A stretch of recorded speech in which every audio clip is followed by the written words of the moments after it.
Update muna nga tayo sa mundo ng basketball sa Gilas, Pilipinas sa 33rd SEA Games. Kupunan ng Indonesia, ipinakita ang lakas sa Vietnam, tinambakan lamang sa naging laban. Gilas, Pilipinas, handa na kaya sa Indonesia? Ngunit bago tayo magpatuloy, pakipindot naman ng like, subscribe at ang notification bell para updated ka sa susunod kong i-upload. Nagkaharap na nga sa quarterfinals ang kupunan ng Indonesia at Vietnam, at kung atin ngang babalikan, itong Vietnam ay pinahirapan ang Gilas, Pilipinas nang makaharap ito ng Gilas sa kanilang ikalawang laban.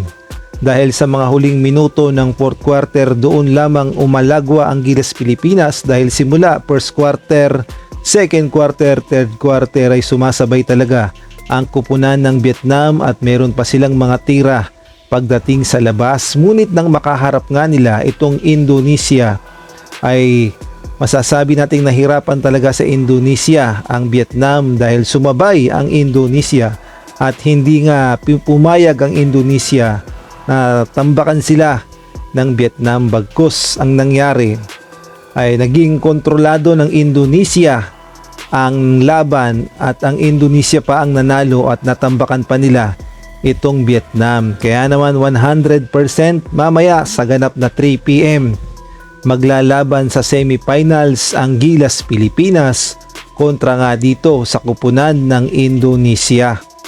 At dito na nga magkakaalaman kung sino ang uusad naman sa finals at malamang 100% makaharap ang host country na Thailand. At kailangan talagang mag-adjust ng Gilas, Pilipinas dito sa Indonesia kapag nagkaharap sila mamaya dahil napakaraming key players ang Indonesia na ipangtatapat sa Gilas, kagaya na lamang ni Diam Diagne na kumamada ng 32 points at etong si DMX, si Michael Cerverio na ihaharap sa Gilas, Pilipinas.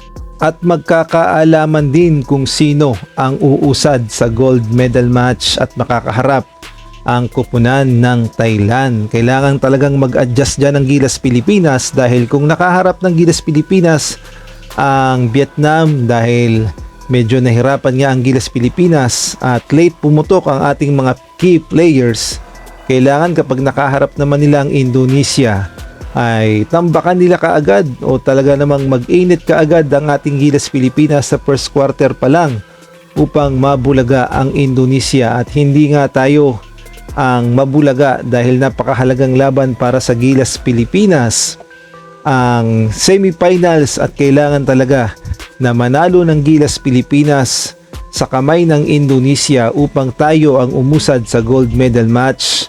At syempre ang hinahangad ng lahat ang labang Gilas, Pilipinas versus Indonesia. Kaya naman good luck mamaya sa ating Gilas, Pilipinas players at sana umusad tayo sa finals at matalo ang kupunan ng Indonesia.